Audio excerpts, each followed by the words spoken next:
ఈ కోల్కతా కేసులో మాకు మేజర్‌గా తెలియాల్సిన కొన్ని విషయాలు చెప్పండి. అవేంటంటే భయపడే స్థాయిలో ఒక ఆడవాళ్ళున్నారు. వారికి రక్షణ కల్పించాలని చెప్పేసి ఎట్లయితే నిర్భయ చట్టం వచ్చిందో, ఇప్పుడు అభయ చట్టం రావాలి. ఎందుకంటే మాకు రక్షణ కల్పించడంలో ఒక అభయం ఇవ్వండి. ఈ కోల్కతా కేసు ఇన్సిడెంట్ జరిగినప్పుడు రినోవేషన్ చేయడానికి అక్కడ ఎవిడెన్సెస్ అన్ని కూడా డిస్ట్రాయ్ చేయడానికి ప్రాథమిక విచారణ కానీ, ఎవిడెన్స్ కానీ అండ్ ఆ ఎవిడెన్స్ని తారుమారు చేయడం కానీ, ట్యాంపరింగ్ అంటారు దాన్ని. ట్యాంపరింగ్ ఆఫ్ ది ఎవిడెన్స్ కానీ, డెస్ట్రాయ్ ఆఫ్ ది ఎవిడెన్స్ కానీ ఇలాంటివి చేయడంలో చాలా ఉంటుంది. అండ్ ఇప్పుడు మనం చూసుకున్నట్టయితే ఆ అమ్మాయి ప్రైవేట్ పార్ట్స్ లో కూడా 150 మిల్లీగ్రామ్ సెమెన్ ఉంది అని. Yes. అంటే ఇప్పుడు ఒక అబ్బాయి వచ్చి నేనే బట్ ఇంకొకటి ఏంటంటే ఈ నిర్భయ చట్టం వచ్చిన తర్వాత దీని మస్ట్ బి సేక్ అని చెప్పేసి ఒక ఇన్వెస్టిగేషన్ ఏజెన్సీ స్టార్ట్ చేశారు. సేక్ అంటే ఏంటంటే sexual assault evidence collection kit అని చెప్పేసి ఉంది. మీరు చూసిన కోణంలో కంపల్సరీ నిందితులకు శిక్ష పడుతుందా, పడితే ఎలా పడుతుంది? కోర్టు ఇవన్నీ సంపూర్ణంగా తీసుకున్న తర్వాత మాత్రమే శిక్ష ఖరారు చేసే అవకాశం ఉంది. మనం ఇప్పుడు ఈ కేసులో చూసుకున్నట్టయితే కిరాతకంగా రేప్ చేసి అంత హరాస్ చేసి చంపే వాళ్ళు ఉంటారు. Being as a media playing a huge role. Even though ఈరోజు సుప్రీంకోర్టు వింటుందంటే, లేకపోతే దేశం యావత్తు దీని యొక్క అభయ చట్టం కోసం చూస్తుందంటే అది మీడియా కారణం కూడా కావచ్చు. ఎంతైనా ఉంది. సార్, మీరు ఈ కోల్కతా కేసు మీరు ఫాలో అప్ చేసే ఉంటారు. Yes. ఈ కోల్కతా కేసులో మాకు మేజర్గా తెలియాల్సిన కొన్ని విషయాలు చెప్పండి. అవేంటంటే ముందుగా ఈ కోల్కతా కేసు ఇన్సిడెంట్ జరిగినప్పుడు రినోవేషన్ చేయడానికి అక్కడ ఎవిడెన్సెస్ అన్ని కూడా డిస్ట్రాయ్ చేయడానికి వాళ్ళు ట్రై చేశారు. అండ్ దానికి పోలీసుల సపోర్ట్ కూడా ఉంది అంటున్నారు. ఎందుకంటే ఫస్ట్ పోలీసుల వాళ్ళ పేరెంట్స్కి కాల్ చేసి ఇది ఆత్మహత్య అని చెప్పారు. అండ్ నెక్స్ట్ ఏంటంటే ఆ నిందితుడు ఎవరైతే చేశారో నేనే చేశాను, కావాలంటే నన్ను హ్యాంగ్ అవుట్ చేయండి అని చెప్పారు. కోల్కతా ఇన్సిడెంట్ జరిగిన తర్వాత అందుకోసం దీన్ని అభయ చట్టం అంటున్నారు. అంటే ఇప్పుడు ఎట్లయితే నిర్భయ అంటే భయపడే స్థాయిలో ఒక ఆడవాళ్ళు ఉన్నారు, వారికి రక్షణ కల్పించాలని చెప్పేసి ఎట్లయితే నిర్భయ చట్టం వచ్చిందో, ఇప్పుడు అభయ చట్టం రావాలి. ఎందుకంటే మాకు రక్షణ కల్పించడంలో ఒక అభయం ఇవ్వండి గవర్నమెంట్ వారికి అని చెప్పేసి వినవించుకుంటూ దీన్ని అభయ చట్టంగా పేర్కొంటున్నారు. అభయ కేసు లాగా. అయితే ఈ కోల్కతా జరిగినటువంటి కేసు ఏదైతే ఉందో, she's a medical student, trainee doctor. I think she's pursuing PG, I think medical. ఈ అభయ అంటే దాంట్లో ఏమైనా స్పెసిఫికేషన్? అభయ అంటే అదే, that is the reason I'm telling. Abhaya అంటే నిర్భయ వచ్చిన తర్వాత కూడా మా యొక్క రక్షణలో ఎటువంటి మార్పు లేదు, ఇప్పటికైనా మాకు అభయం కల్పించండి. మీరు అభయం కల్పించండి. ఏంటంటే ఎస్, మేము ప్రొటెక్షన్లో, మీ ప్రొటెక్షన్లో మేము ముందుంటాము, మీకు రక్షణ కల్పిస్తామని చెప్పేసి గవర్నమెంట్ నుంచి వాళ్ళు కోరుకుంటున్నారు. ఎవరైతే ఉన్నారో ఈ ఇన్సిడెంట్ జరిగిన తర్వాత, అంటే ప్రజా సంఘాలు కానీ ఇవన్నీ కోరుకుంటున్నారు. అయితే ఈ కోల్కతా ఇన్సిడెంట్లో ఏంటంటే ఈ రేప్ జరిగేటువంటి విధానం ఎలా ఉంటుందంటే మేడం, అంటే ఫస్ట్ ఆఫ్ ఆల్ ఏంటంటే దీంట్లో లూప్ హోల్స్ చాలా ఉన్నాయి. మన న్యాయ వ్యవస్థలో కొన్ని లూప్ హోల్స్ ఉంటాయి. ప్రాథమిక విచారణ కానీ, ఎవిడెన్స్ కానీ అండ్ ఆ ఎవిడెన్స్ని తారుమారు చేయడం కానీ, ట్యాంపరింగ్ అంటారు దాన్ని. ట్యాంపరింగ్ ఆఫ్ ది ఎవిడెన్స్ కానీ, డెస్ట్రాయ్ ఆఫ్ ది ఎవిడెన్స్ కానీ ఇలాంటివి చేయడంలో చాలా ఉంటాయి. అయితే ఈ కేసులో ఏంటంటే ముందు సూసైడ్ అని చెప్పారు. ఎస్, ఆమె చనిపోయింది. సూసైడ్ చేసుకుంటే ఈ సూసైడ్లో కూడా చాలా రకాలు ఉంటాయి. ఇట్స్ అ డిఫరెంట్ కాన్సెప్ట్, వేరే విషయంలో మనం మాట్లాడుకుందాం. అయితే ఇక్కడ సూసైడ్ చేసుకుంటే ఆ అమ్మాయి మీద మొహం మీద ఘాట్లు కానీ, మరకలు, బాడీ మీద మరకలు కానీ, ఆమె యొక్క ప్రైవేట్ పార్ట్స్ మీద బ్లీడింగ్స్ కానీ ఇట్లాంటివి ఎక్కడ జరగవు. అయితే ఈ కేసులో ఏంటంటే ఒక వ్యక్తి వచ్చిండు ఓపెన్గా. అది కూడా ఎప్పుడు వచ్చిండు, when Mamata Banerjee comes in to picture. ఏమని, పలానా ఈ విధంగా న్యాయం జరగట్లేదు అని చెప్పేసి ప్రజలందరూ, అక్కడ ఉన్నటువంటి వైద్యులు కానీ, పారామెడికల్ సిబ్బందులు కానీ, ప్రభుత్వ డాక్టర్లు కానీ, అందరూ ప్రజా సంఘాలు కానీ అందరూ రోడ్ల మీదకి వచ్చేసారు, వి వాంట్ జస్టిస్ అని. అలా వచ్చినటువంటి క్రమంలో ఒక వ్యక్తి వచ్చిండు, ఎస్ ఈ నేరం నేనే చేసినా కాబట్టి నన్ను హ్యాంగ్ అవుట్ చేయండి అని చెప్పేసి. ఇక్కడ ఏంటంటే నాకు తెలిసినంత వరకు అయితే ఇందులో హేమాహేమీలు కూడా ఉండొచ్చు ఈ కేసులో. ఈ హేమాహేమీలు ఉన్నటువంటి కేసులో ఏం చేస్తారంటే నామినల్గా కొంతమంది స్ట్రిక్ట్ పోలీస్ ఆఫీసర్, చాలా స్ట్రిక్ట్గా ఉండేటువంటి ఆఫీసర్లు నిజంగా రక్షణబద్ధమై ఆలోచిస్తాడు ఎవడైనా. అంటే ప్రొసీజర్ లా ప్రకారంగా ఫాలో అయ్యి నేరస్తులకు శిక్ష పడేటువంటి విషయంలో పోలీసుల పాత్ర చాలా కీలకం. అలాంటి నేరంలో కొంతమంది కావాలని ఏం చేస్తారంటే ఈ ఎవిడెన్స్ నుంచి కొంతమందిని తప్పియడానికి ఏం చేస్తారంటే వేరే ఇంకొక స్టోరీని అడుగుతారు. ఆ స్టోరీని అల్లే క్రమంలో మాత్రమే ఒక్కొక్కసారి మనకు కొత్త కొత్త విషయాలు తెలుస్తాయి. ఒక కేసులో అప్రూవర్గా బయటకు వస్తాడు, ఎస్ ఈ కేసుని నేనే చేసిన, లేకపోతే అన్నోన్ పర్సన్ వచ్చేసి ఈ కేసుని నేనే చేసిన. ఎట్లా అంటే కొంతమంది ఉంటారు, అంటే నమ్మిన బంటులాగా ఉంటారు కొంతమంది. వాళ్ళు ఏం చేస్తారంటే నేరం వాళ్ళకి చేయకపోయినా కూడా నా ఫ్యామిలీ సేఫ్గా ఉంటుంది కాబట్టి పలానా 100 కోట్లు 1000 కోట్లు ఇట్లా ఆఫర్ చేసే వాళ్ళు కూడా ఉంటారు. ఆ చేసే క్రమంలో ఏంటంటే ఇన్నోసెంట్ పర్సన్ ముందుకు వచ్చేసి చెప్తాడు మనీకి, ఎస్ మనీకి, అలా కూడా ఉంటారు. ఇలా ఉండేటువంటి విషయాలలో ఏం చేస్తారంటే ఈ పోలీసులు కూడా ఇన్వెస్టిగేషన్ అనేది ప్రాపర్గా జరగలేదని ఆ పిల్ల కూడా, అమ్మాయి వాళ్ళ తల్లిదండ్రులు కూడా వచ్చి స్టేట్మెంట్ ఇవ్వడం జరిగింది. హాస్పిటల్ వాళ్ళు కూడా, మేనేజ్మెంట్ వాళ్ళు కూడా కనుకరిస్తలేరని చెప్పింది. అంటే ఇందులో నిజం చెప్పాలనుకుంటే వాస్తవిక పరిస్థితుల్లో అక్కడ ఎవరు ఇన్వాల్వ్ అయి ఉన్నారనేది స్పష్టంగా లేదు. అమ్మాయి మాత్రం వీడియోలో ఆమె వీడియో తీసింది అని చెప్పలేకపోయింది అమ్మాయి పాపం. ఆ వీడియో కూడా చేయడానికి వీల్లేదు, ఎందుకంటే ఆ అమ్మాయి ఫోటో కానీ మీడియాలో కానీ ఎక్కడైనా కానీ, ఎందుకంటే నిర్భయ చట్టం వచ్చిన తర్వాత రూపమా అంటే తీసుకొచ్చింది అదే. అమ్మాయి ఫోటో ఫేస్ కానీ ఆమె యొక్క మాటలు కానీ ఎక్కడ బయటకు రావద్దు. కానీ ఇప్పుడు చూపిస్తున్నారు అమ్మాయిని బ్లర్గా చూపెట్టాలి, లేకపోతే అమ్మాయికి ఏదైనా ఫేస్కి మాస్క్ లాగా ఉండేటట్టు చేయాలి. కానీ ఇది ఉన్నా కూడా ఆ అమ్మాయికి నేరం జరిగిన తర్వాత పెద్ద మనుషులు ఉండడం వల్ల ఆ నేరం తీవ్రతను బట్టి పోలీసులు కొంతమంది ఇన్వెస్టిగేషన్ని కొంచెం ఇది చేసేటట్టు ఆలోచనలో ఉన్నట్టు అనిపిస్తుంది. అందుకోసమే ప్రజల ఎన్నుకోబడ్డటువంటి గవర్నమెంట్ ఏదైతే ఉందో ప్రజలకి రక్షణ కల్పించడం వాళ్ళ యొక్క ప్రథమ కర్తవ్యం. మమతా బెనర్జీ గారు దాంట్లో విఫలమైనారు. 100%. బికాస్ ఎందుకంటే మెడికల్ కాలేజ్ స్టూడెంట్ అనేది, మెడికల్ కాలేజ్ అనేది అన్ని ప్రభుత్వం యొక్క ప్రతి ఒక్క రంగం అనేది సీఎం గారి కంట్రోల్లో ఉండాలి. తన రాష్ట్రంలో జరుగుతుంది కాబట్టి తన రాష్ట్రంలో ఏం జరుగుతుంది అనేది తనకు ప్రతి ఒక్క విషయం మీద అవగాహన ఉండాలి. లా అండ్ ఆర్డర్ కూడా తన యొక్క చేతిలో ఉంటుంది. పోలీసు వాళ్ళు తను చెప్పింది, ఇప్పుడు డీజీపీ గారు అయితే ప్రతి ఒక్క క్షణం ఆమెను ఇది చేస్తూ ఉంటారు, గైడింగ్ చేస్తూ ఉంటారు. అలాంటిది తను వచ్చేసి న్యాయం కోసం రోడ్ ఎక్కడం నిజంగా చాలా సిగ్గుచేటు. ఎందుకంటే నీ స్టేట్లో జరిగింది, నువ్వు దానికి బాధ్యత వహించాలి. నువ్వు నిజంగా చెప్పాలనుకుంటే ఇప్పుడు దిశ కేసులో ఏ విధంగా అయితే ఎన్కౌంటర్ చేసారో అట్లా ఒక వ్యక్తి వచ్చిండు, ఆ వ్యక్తిని తీసుకొని ప్రాథమికంగా విచారణ చేయాలి, ఎంక్వైరీ చేయాలి. ఎంక్వైరీ చేసి ఇన్వెస్టిగేషన్ కలెక్ట్ చేసుకోవాలి. నిజంగా అందులో పెద్ద తలకాయలు ఉంటే ఎవరైనా తన యొక్క రాజకీయ పార్టీ కానీ వేరే యొక్క రాజకీయ పార్టీలు కానీ ఎవరైనా వ్యక్తులు ఉంటే వారిని చట్టం ద్వారా శిక్షించేటట్టు చూడాలి. ఆ మేనేజ్మెంట్ కింద ఇప్పుడు ఏదైతే వాళ్ళ మెడికల్ కాలేజ్ ఉందో ఆ మెడికల్ కాలేజ్ మీద కూడా స్ట్రిక్ట్గా ఎంక్వైరీ చేయాలి. సిబిఐకి ఇస్తా అని చెప్పేసి అంటుంది కదా, సిబిఐ గారికి లెటర్ రాయాలి. అసలు ఇన్వెస్టిగేషన్ అనేది ప్రాపర్గా ఎక్కడ వీక్ అవుతుంది అంటే పోలీస్ వ్యవస్థ నిద్రమత్తులో ఉంటే, పోలీస్ వ్యవస్థ సరిగ్గా చేయకపోయినట్టు. ఒకవేళ సిన్సియర్గా సజ్జనార్ లాంటి సార్లు కానీ మంచి ఐపీఎస్ ఆఫీసర్లు మంచి గుడ్ రెప్యూటెడ్ సిన్సియర్గా పనిచేసే వాళ్ళకి ఇట్లాంటి కేసులు అప్పచెప్పండి మేడం. ఖచ్చితంగా న్యాయ వ్యవస్థ మీద ప్రజలకు మంచి ఒపీనియన్ వస్తుంది. అదేవిధంగా కన్విక్షన్ రేట్ అనేది పెరిగే అవకాశం ఉంటుంది. ఈ కేసులో ఏంటంటే ఎవిడెన్స్ని తారుమారు చేద్దాం, ఎట్లయినా ప్రభుత్వం ఒకవేళ నిందలు ఎదుర్కొంటుంది కాబట్టి డైవర్ట్ చేద్దామనే ఉద్దేశంతో ఆమె చేసింది తప్ప వేరే ఉద్దేశం నాకు అనిపించలేదు madam. It's my personal opinion, not as a advocate.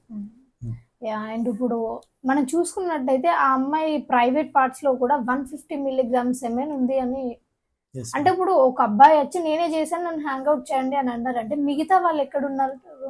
అంటే వాళ్ళందరూ పెద్ద తలకాయలే అని మనం అనుకోవచ్చా? మేబీ ఉండొచ్చు మేడం. ఇప్పుడు ప్రభుత్వము ఇప్పుడు అంటారు చూడండి ఒకటి, ఎందుకంటే ఒక సామెత నాకు గుర్తుకొస్తలేదు కానీ కథలని ఏనుగు మీద కానీ కథలని ఎంత వర్షం పడితే ఏముంది అని చెప్పేసి అంటారు చూడండి ఒక సామెత ప్రకారంగా. ఇక్కడ ప్రభుత్వం యొక్క యంత్రాంగం కూడా అట్లనే పనిచేస్తుంది నిజం చెప్పాలనుకుంటే. ఆమె యొక్క ప్రైవేట్ పార్టీలో 150 mg స్పమ్ ఉన్నా కూడా అసలు ఇంతలా ఎలా వచ్చింది, అసలు దాంట్లో డిఎన్ఏ టెస్ట్ కానీ ఫారెన్సిక్స్ ల్యాబొరేటరీ మెడికల్ ల్యాబ్ కానీ ఈ విధంగా పంపించాల్సిన అవసరం ఉంటుంది. బట్ ఇంకొకటి ఏంటంటే ఈ నిర్భయ చట్టం వచ్చిన తర్వాత దీని మస్ట్ బి సేక్ అని చెప్పేసి ఒక ఇన్వెస్టిగేషన్ ఏజెన్సీ స్టార్ట్ చేశారు. సేక్ అంటే ఏంటంటే sexual assault evidence collection kit అని చెప్పేసి ఉంది, ఇది ఉంటుంది. బట్ ఈ కేసులో అది తీస్తున్నారా లేదా అనేది తెలియదు. అంటే క్షుణ్ణంగా ఈ రేప్ కేసెస్లో ప్రైవేట్ పార్ట్లో ఉన్నటువంటి మేబీ స్పర్మ్ కానీ లేకపోతే ఇది కానీ మొత్తం మెడికల్ ఎవిడెన్స్లు ఇవన్నీ కలెక్ట్ చేయాలి. యాక్చువల్గా ఎవిడెన్స్ చేసేసి దానికి టెస్ట్ల కోసం అంటే మెడికల్ టెస్ట్ల కోసం పంపించాలి అమ్మాయిని కానీ అబ్బాయిని కానీ.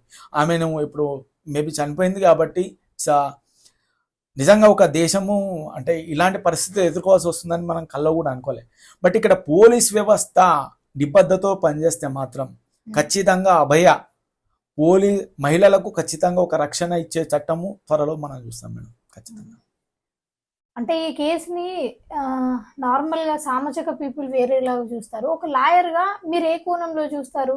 అండ్ అలాగే మీరు చూసిన కోణంలో కంపల్సరీ నిందితులకు శిక్ష పడుతుందా, పడితే ఎలా పడుతుంది, అంటే ఆ శిక్ష ఎలా ఉండబోతుంది? మేడం ఓపెన్గా ఇలాంటివి యాజ్ అడ్వకేట్గా చెప్తున్నా, ఇలాంటి ఏవైతే పైశాచికమైనటువంటి దాడులు, మానవ మృగాలు, ఆకృత్యాలు ఏవైతే ఉన్నాయో నిజంగా ఒక అడ్వకేట్గా దీన్ని ఖండిస్తున్నాం. ఎందుకంటే ఇలాంటివి దాడులు జరగవద్దు మహిళల మీద, కానీ జరుగుతున్నందుకు బాధపడుతున్నాం. నాకు ఇంకొక డౌట్, సారీ ఫర్ ఇంటరప్ట్, అంటే నార్మల్గా రేప్స్ చేసే వాళ్ళు ఉంటారు, మనం ఇప్పుడు ఈ కేసులో చూసుకున్నట్టయితే కిరాతకంగా రేప్ చేసి అంత హరాస్ చేసి చంపే వాళ్ళు ఉంటారు. అంటే ఈ రెండింటికి ఒకే శిక్ష పడుతుందా? అంటే రేప్ కిందనే పడుతుందా, లేకపోతే డిఫరెంట్ సెక్షన్స్ ఏమైనా ఉంటాయా? మేడం ఒక్క వ్యక్తి రేప్ చేసినట్టయితే ఒకరికే శిక్ష పడుతుంది. అయితే ఇందులో ఏంటంటే గ్యాంగ్ రేప్ అనేది కూడా డిఫైన్ చేయడం జరుగుతుంది. అంటే సెక్షన్ 376B ఉంటుంది దీని గురించి ప్రస్తావన. ఒకరు కానీ ఒక అంతకంటే ఎక్కువ మంది ఒకవేళ ఒక వ్యక్తిని రేప్ చేసినట్టయితే వారికి గ్రూప్ ఆఫ్ పీపుల్ కింద ప్రతి ఒక్కరికి అదే శిక్ష పడడం జరుగుతుంది. లైక్ ఇప్పుడు మనం నిర్భయ కేసులో ఏ విధంగా అయితే డెత్ పెనాల్టీ ఇవ్వడం జరిగిందో అట్లా వస్తుంది. అయితే ఇక్కడ ఈ కేసులో మాత్రం నాకు తెలిసినంత వరకు అయితే ఖచ్చితంగా ఇప్పుడు ఎవిడెన్స్ కలెక్ట్ చేయడం జరుగుతుంది. ఎవిడెన్స్ కలెక్ట్ చేసిన తర్వాత వాడి యొక్క స్టేట్మెంట్ కూడా తీసుకోవడం జరుగుతుంది. అండ్ ఒకవేళ తను చనిపోకనే ముందు ఏమన్నా ఆమె డిక్లరేంట్ ఏమైనా చేసినట్టయితే అంటే దాన్ని ఏమంటారు అంటే డైయింగ్ డిక్లరేషన్ అనేది ఒకవేళ ఏదైనా ఉన్నట్టయితే, లేదా ఎవరైనా ఆ యొక్క అమ్మాయిని ఆ విధంగా చూసేటప్పుడు విన్నట్టయితే ఇవన్నీ కోర్టు ఇవన్నీ సంపూర్ణంగా తీసుకున్న తర్వాత మాత్రమే శిక్ష ఖరారు చేసే అవకాశం ఉంటుంది మేడం. కానీ ఏది ఉన్నా కూడా ఇలాంటి కేసెస్లో let's hope today the supreme court hearing this issue today it self. సుప్రీంకోర్టులో ఈరోజు హియరింగ్ కోసం కూడా ఉంది. సుప్రీంకోర్టు వాళ్ళు ఏం డిసిషన్ తీసుకుంటారు అనేది చాలా నాకు తెలిసిన మొత్తం యావత్ దేశం కూడా దానికోసం వెయిట్ చేస్తుంది. అందులో బీయింగ్ యాజ్ అడ్వకేట్గా నేను కూడా వెయిట్ చేస్తున్నాను. ఎందుకంటే అమ్మాయికి న్యాయం జరగాలి, అమ్మాయికి ఖచ్చితంగా న్యాయం జరగాలి. అట్లనే నాకు తెలిసినంత వరకు అయితే ఇంతకుముందే మీకు చెప్పిన నిర్భయ నిధిలో దాదాపు ప్రతి ఒక్కరికి ఇట్లా కంపెన్సేషన్ ఇస్తారు అని చెప్పేసి 15 రోజుల లోపల. బట్ నాకు తెలిసినంత వరకు అయితే వెస్ట్ బెంగాల్లో చాలా లెస్గా ఉందంట అది, as per my known sources ప్రకారంగా. బట్ ఏది ఏమైనా కానీ ఇలాంటివి చర్యలు ముక్కుమడిగా అందరం ఖండించాలి, అందరము దీని మీద పోరాడాలి.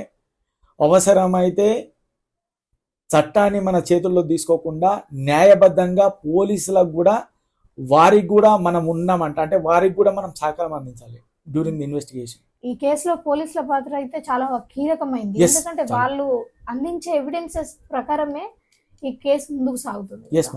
తప్పకుండా. అండ్ అసలు నేను అడిగిన క్వశ్చన్ ఏంటంటే, నార్మల్గా రేప్ చేస్తారు ఓకే, బట్ రేప్ చేసి కిరాతకంగా ఈ ఫ్రాక్చర్స్ చేయడం ఏదైతే ఉందో, బోన్స్ని విచ్చేయడం కానీ, అంటే ఇట్లా రేప్ చేసిన వాళ్ళకు ఒక సెక్షన్, లేకపోతే అతి కిరాతకంగా చంపిన వాళ్ళకు ఇలా డిఫరెంట్ సెక్షన్స్ పడతాయా, లేకపోతే వాట్ ఎవర్ చేసినప్పటికీ రేపే కాబట్టి జస్ట్ రేప్ సెక్షన్ మాత్రమే పడుతుంది? డిఫరెంట్ సెక్షన్స్ ఉన్నాయి మేడం. నిర్భయ యాక్ట్ వచ్చిన తర్వాత కొంచెం చేంజెస్ అమెండ్మెంట్ అయినాయి. ఇప్పుడు మీరు అడిగినటువంటి రేపు ఒకవేళ డ్యూరింగ్ ది మర్డర్ అయినట్టయితే 376A కింద వారికి లైఫ్ ఇంప్రిజన్మెంట్ కానీ మరణ శిక్ష విధించే అవకాశం ఉంటుంది ఒకవేళ నేరం నిరూపణ అయితే. తప్పకుండా అంటే దానికి సపరేట్గా ఉన్నాయి మేడం సెక్షన్స్, సపరేట్గా ఉన్నాయి. యాక్చువల్గా అయితే టు బి ఫ్రాంక్గా మనం మాట్లాడుకున్నట్టయితే ఏదైనా ఒక కేసు జరిగినప్పుడు దాని వైపు మీడియా మరలితేనే ఇదంతా ఇంత పెద్ద సంచలనంగా మారింది. కానీ అట్లా ఒక మీడియా చూడకుండా ఉండని కేసులు ఇంకెన్నో ఉండుంటాయి కదా, దాని మీద మీ ఒపీనియన్ ఏంటండి? మేడం ఇలాంటి కేసెస్లో మీడియా యొక్క రోల్ మాత్రం చాలా తక్కువ ఉండాలి. ఎందుకంటే as per the supreme court direction ప్రకారంగా మాత్రం చాలా తక్కువ ఉండాలి. బికాజ్ ఎందుకంటే ఎవరైతే పోరాటం చేస్తున్నారో వారి పక్కన నిలబడి మీరు ఇచ్చేయాలి.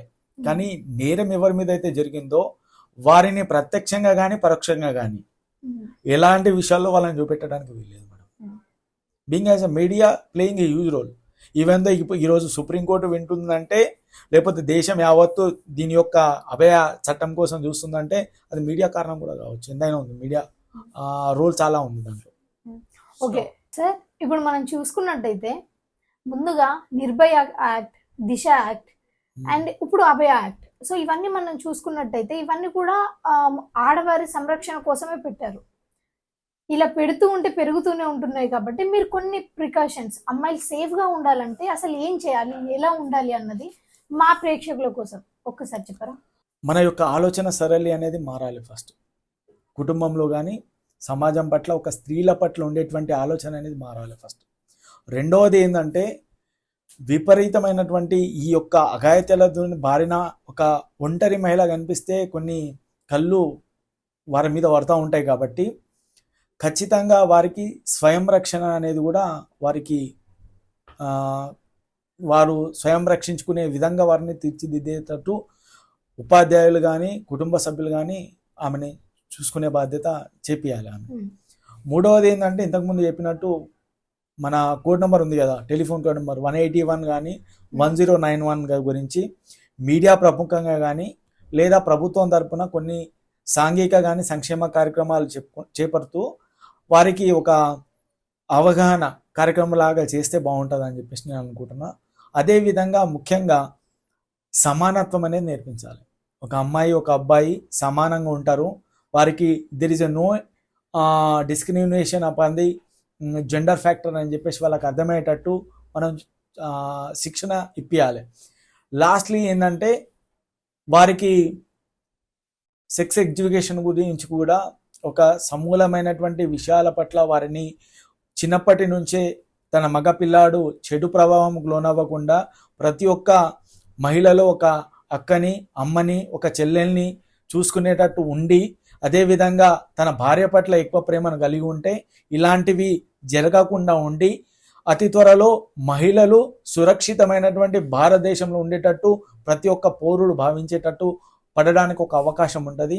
లాస్ట్ బట్ ద లీస్ట్, జరా జూమిన్ ప్రేక్షకులందరికీ ముఖ్యంగా మరొకసారి విజ్ఞప్తి చేస్తున్నా, ముఖ్యంగా ఇలాంటివి నేరాలు కానీ ఎప్పుడైనా జరిగినప్పుడు కూడా ఆ నేరము జరిగినటువంటి విషయంలో కానీ ఆ నేరం జరిగినటువంటి విక్టిమ్ కుటుంబ సభ్యుల పట్ల ప్రేమను కానీ రక్షణ కానీ చూపించినట్టయితే ఇలాంటివి నీ ఇంట్లో అంటే ఈరోజు మనం హ్యూమన్ సైకాలజీ ఎలా ఉంటుందంటే, ఈరోజు మన ఇంట్లో జరగలేదు కాబట్టి మన ఇంటికి జరిగినప్పుడు మనం చూసుకుందామని చెప్పేసి అనుకుంటారు. బట్ ఇలా జరగకుండా ప్రతి ఒక్కరూ కంకణబద్ధమై ఉండి మహిళలను గౌరవించేటువంటి దేశంలో పుట్టినందుకు గర్వపడుతూ సాటి మహిళకు ఒక అన్నలాగా ఒక తమ్ముడిలాగా మనము వారిని కాపాడుకునే దిశలాగా మనము ఆలోచించాలి.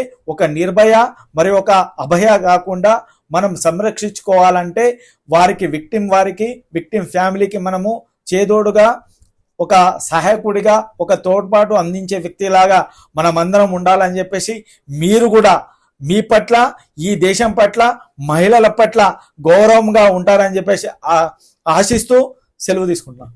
Thank you sir. మా ప్రేక్షకులకు సెక్షన్స్, వాటిలో ఉండే అన్ని లొసుగులతో పాటు శిక్ష ఎలా పడుతుంది, దానిలో ఉండే అన్ని కూడా చాలా క్లియర్గా ఎక్స్ప్లెయిన్ చేశారు. మీ సమయానికి ధన్యవాదాలు. Thank you ma'am. Thank you అమ్మా. జరా జూమిన్ వ్యూవర్స్కి, సబ్స్క్రైబర్స్కి పేరు పేరున ఈ నిర్భయ విషయంలో కానీ అభయ చట్టాల మీద అవగాహన కల్పించడంలో ఈరోజు మీ ముందుకు రావడం జరిగింది. అండ్ ముఖ్యంగా న్యాయం పట్ల ప్రతి ఒక్కరికి అవగాహన కల్పించాలనే ఒక ఉద్దేశంతో నేను ఆల్రెడీ న్యాయ సేవా సన్నిధి అనే చెప్పేసి ఒక వాట్సాప్ గ్రూప్ కూడా తయారు చేయడం జరిగింది. న్యాయ సేవా సన్నిధి యొక్క ముఖ్య లక్ష్యం ఏంటంటే, మన కేసులు చాలా కాలంగా కోర్టులో నడుస్తుంటాయి. సరైన దిశలో న్యాయం లేకుండా, సరైన దిశలో న్యాయ సలహాలు లేకుండా చాలా మంది ప్రజలు వివిధ రకాలుగా న్యాయపరంగా సమస్యలు ఎదుర్కొంటున్నారు. అందుకోసం వారి కోసము, ముఖ్యంగా జరా జూమిన్ ప్రేక్షకుల కోసము ముఖ్యంగా నేను వారికి ఒక విషయం తెలియజేయాలనుకుంటున్నా.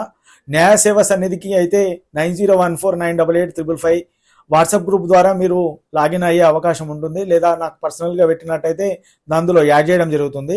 ముఖ్యంగా న్యాయ సేవ సన్నిధి ప్రకారంగా కార్యక్రమాల ద్వారా ఎవరైతే న్యాయ సలహాలు కానీ న్యాయం పట్ల వారికి ఉన్నటువంటి విషయాల పట్ల మక్కువ ఉన్నట్టయితే, లేకపోతే వారి యొక్క ప్రశ్నలు వారికి సమాధానం కావాలనుకున్నట్టయితే దయచేసి వారు ప్రతి ఒక్క శనివారము ఉదయం 11 గంటల నుండి 1 గంట వరకు నా యొక్క నంబరు 9014988555 ద్వారా మీ యొక్క ఈ నంబర్కి కాల్ చేసి ఫ్రీ ఆఫ్ అడ్వైజెస్ కింద మీరు న్యాయం పట్ల, న్యాయ సేవల పట్ల మీరు మీ యొక్క సమస్యలను నివృత్తి చేసుకుంటారని ఆశిస్తున్నాను. ధన్యవాదాలు.